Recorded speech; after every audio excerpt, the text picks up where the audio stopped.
Et à la fin de la vidéo, ça t'explique c'est quoi qu'il y a de nouveau, c'est YFood. Alors surtout, tu t'en vas pas à quel?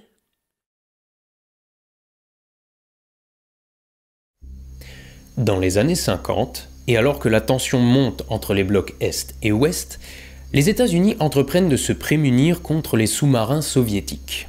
Est alors progressivement déployé le SOSUS pour Sound Surveillance System, un réseau top secret d'hydrophones, des sortes de sonars passifs. Et ces hydrophones vont détecter des choses un poil plus étranges que des sous-marins soviétiques.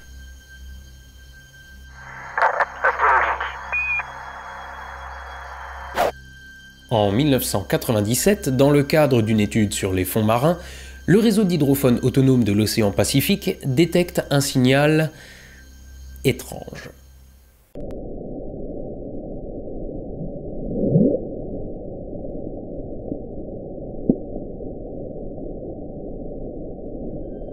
La version que vous venez d'entendre a été captée à près de 5000 km de distance et accélérée 16 fois.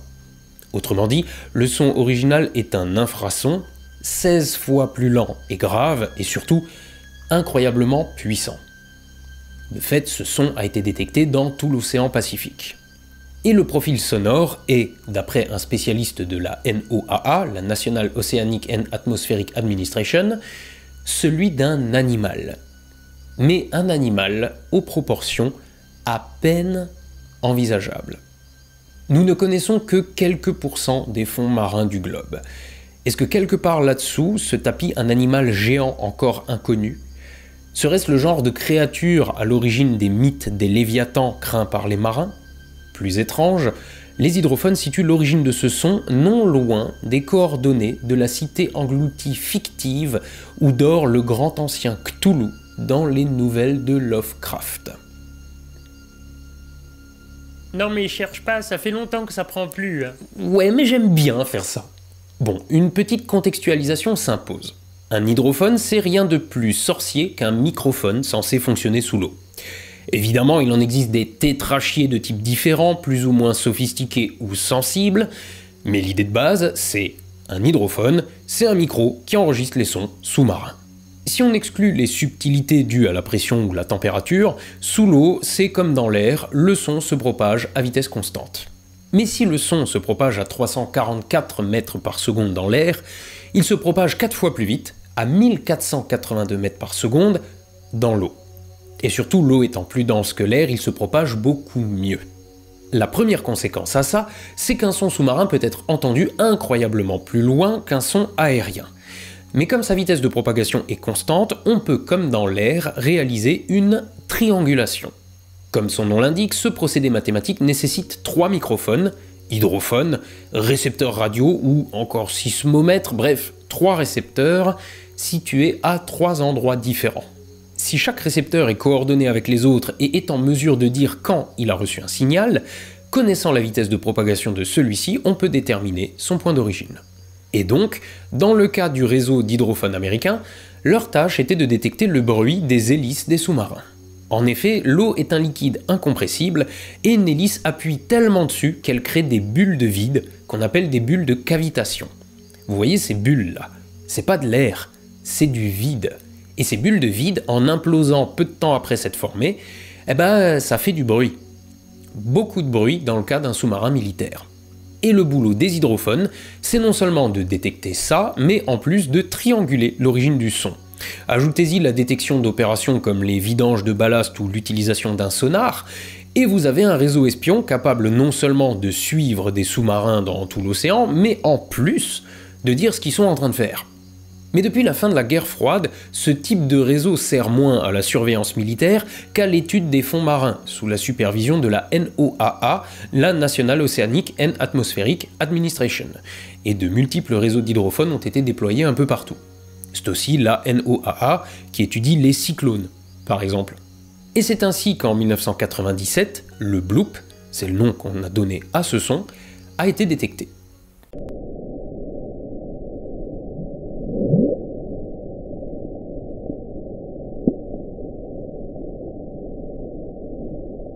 Ce son est tout ce qu'il y a de plus réel. Mais comme souvent, en partant d'un truc vrai, l'un des intermédiaires dans la propagation de l'information y va de sa petite déformation, volontaire ou non, sensationnaliste ou non, et ensuite il ne reste plus aux croyants de tous bords qu'à s'engouffrer dans la brèche. Mais alors, à quel moment cette histoire est-elle vraie, et à quel moment part-elle en couille ? En 2002, Christopher Fox de la NOAA est interviewé par un magazine anglais. Il explique aux journalistes qu'il ne pense pas que ce son soit d'origine artificielle, comme dans le cas d'un sous-marin ou d'une bombe. Il explique aussi que, bien que le profil de ce son ressemble à celui d'une créature vivante, il reste un mystère car il est bien plus puissant que celui de n'importe quel animal. Vous avez saisi la nuance ? Il dit que ça ressemble au son d'un animal, mais que c'est trop puissant pour être le cas. Néanmoins, David Wolman, le journaliste, écrira que Fox a le pressentiment que ce son est le plus probablement d'origine animale. Comme le son a été détecté à une distance de presque 5000 km, il extrapole en disant que l'animal en question doit être gigantesque. Le mythe du bloop, le son du kraken, était né. Mythe d'autant plus facile à propager que pendant des années, l'origine du son est restée inconnue. Ou plutôt incertaine. Mais pour vous mettre sur la voie, voici un détail qui a son importance. La cité engloutie abritant Cthulhu est située, d'après Lovecraft, près du point Nemo, le point de l'océan le plus loin de la moindre terre émergée. Mais la triangulation du bloop ne le situe pas là, mais plus au sud de 1700 km. Ouais, c'est pas exactement à côté, quoi. Plus précisément, la triangulation du réseau d'hydrophones situe le bloop près de l'Antarctique. Avec cette information, êtes-vous en mesure de deviner quelle était l'hypothèse privilégiée dès 1997 par la NOAA et qui a été confirmée depuis ? Et oui, le bloop n'est autre que le son d'un cryoséisme, un tremblement de glace. Plus précisément, une fracturation de la banquise. Et ouais, j'avoue, moi aussi j'aurais préféré le Kraken, mais bon, mieux vaut une réalité décevante qu'une illusion séduisante. Et en effet, ces fracturations de la banquise ont été observées et documentées à maintes reprises depuis l'enregistrement du bloop. Mais si le bloop est le plus connu, c'est loin d'être le seul son étrange capté par les réseaux hydrophoniques. Donc, et si on s'en écoutait d'autres ? Pour commencer, en voici un enregistré en 1999 et baptisé Julia. Situé lui aussi près de l'Antarctique, il a été lui aussi entendu dans tout l'océan Pacifique. Le son original dure 2 minutes et 43 secondes.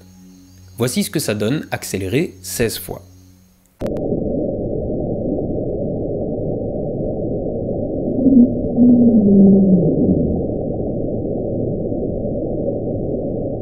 Sur l'audiogramme, on voit que ce son baisse en fréquence, comme un freinage. En partant de là, avez-vous une idée de ce que ça peut être ? Allez, je vous donne la réponse, c'est le son de l'échouage d'un iceberg sur le plancher sous-marin. 2 ans auparavant, en 1997, un autre son d'une durée de 7 minutes avait été enregistré dans la même région. Celui-ci est encore plus flippant et a été baptisé Slow Down.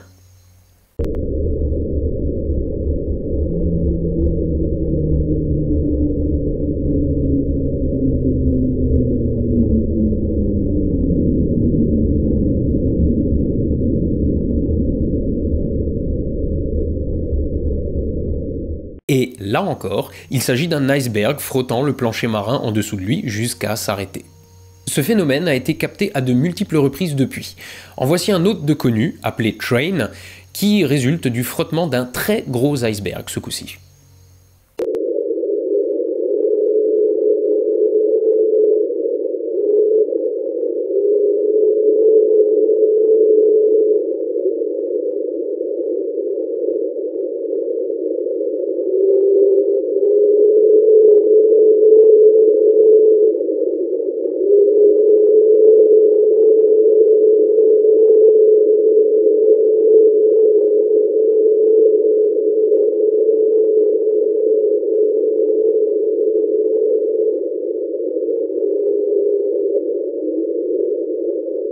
Alors, maintenant que vous savez que c'est le grincement d'un iceberg, ces sons ont perdu pas mal de leur saveur.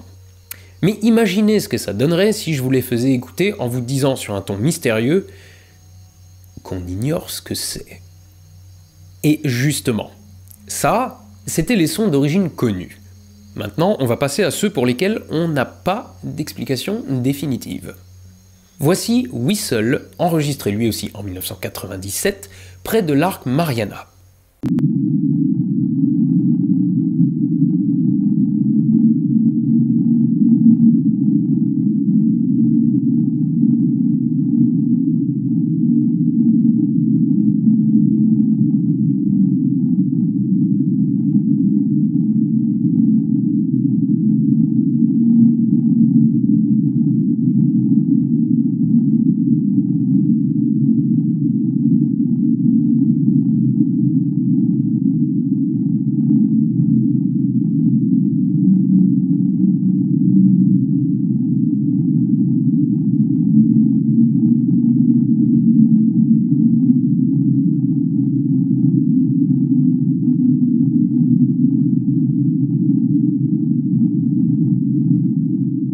Alors, je vous ai dit qu'on n'a pas d'explication définitive, mais ça ne veut pas dire qu'on n'a pas d'hypothèse solide.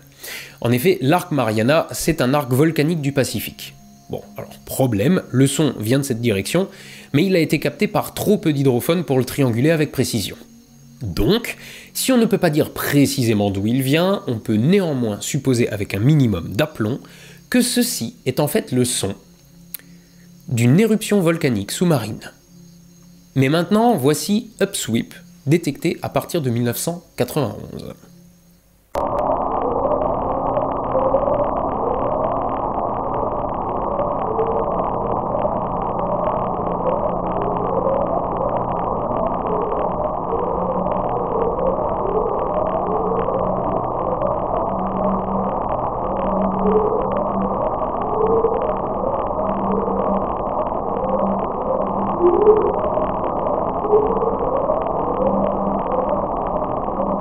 Ce son est capté dans tout le Pacifique. Il semble être saisonnier parce qu'on le capte plus au printemps et à l'automne, probablement à cause de changements environnementaux comme la température de l'eau qui facilite ou complique sa propagation. La triangulation le situe quelque part à mi-chemin entre la Nouvelle-Zélande et l'Amérique du Sud. Il décline depuis sa première détection en 1991, mais est toujours détectable sur le réseau hydrophonique équatorial autonome de la NOAA. Et qu'est-ce que c'est ? Ben on sait pas. L'hypothèse la plus probable, c'est une activité volcanique, comme une émission de gaz sous-marine ou l'entrée en contact de l'eau avec de la lave incandescente. Mais voici maintenant le son baptisé Bioduck, le canard bionique.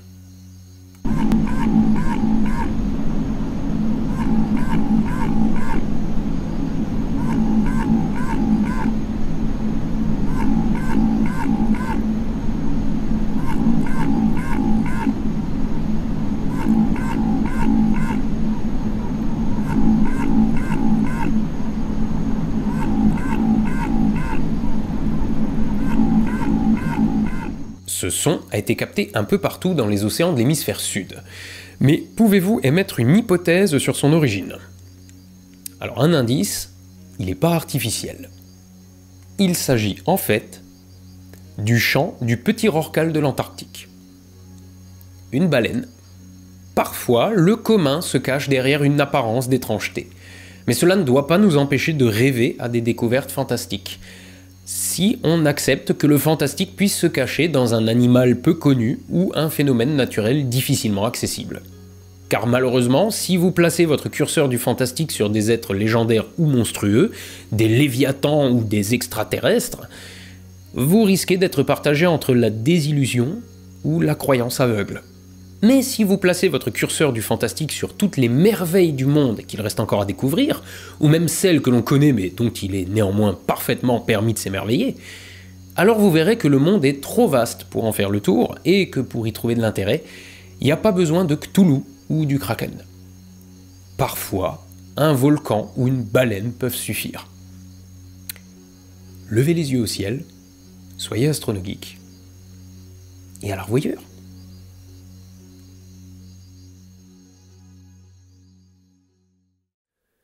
Pour surprise, c'est simple. Aujourd'hui, je vais vous faire une réclame pour YFoot. YFoot, tu sais qu'est-ce que c'est ou faut que je t'explique de nouveau? Bon, allez, je t'explique parce que je suis quelqu'un de senti.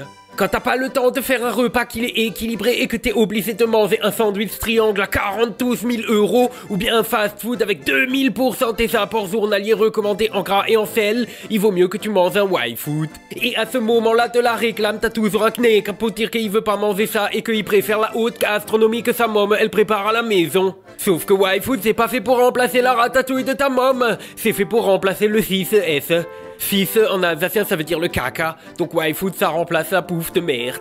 Dans un Y-food, il y a 25% de tout qu'est-ce qu'il te faut par jour en vitamines et en tout le reste. Comme ça, même si t'as pas le temps, tu manges équilibré quand même. Overortung, quand tu commandes du Y-food, tu achètes les bouteilles en pack de 6 comme la bière. Et comme il y a plein de goûts différents, il faut mieux que t'es sûr de ce que tu aimes. Alors pour que les gens y puissent goûter, Y-food, ils ont fait des packs. Je t'ai déjà montré les packs découvertes ou les packs de l'été. Sauf que là, c'est pas l'été et c'est pas non plus la découverte. Donc ils ont fait un pack pour l'hiver. C'est le pack vanille chocolat pour tous ceux qui aiment la vanille et pour tous ceux qui aiment le chocolat. Tu sais, comme la glace en été que tu achètes 28 € à la plage ou les princes fourrés du supermarché. Et votre molle.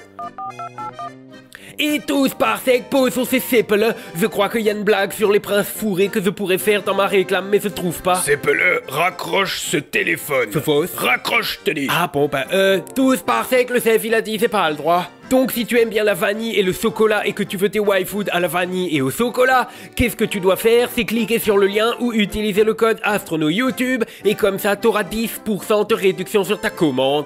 Overortung, hein, la réduction elle marche pas que sur le pack vanille chocolat, qu'elle. Tu peux avoir la réduction sur tout qu'est-ce que tu veux. Alors tu oublies pas, le lien il est dans la description. Hop là, la réclame elle est over de ça y est, j'ai trouvé une blague avec les princes fourrés. Sépele, non. Ah, pauvre sus.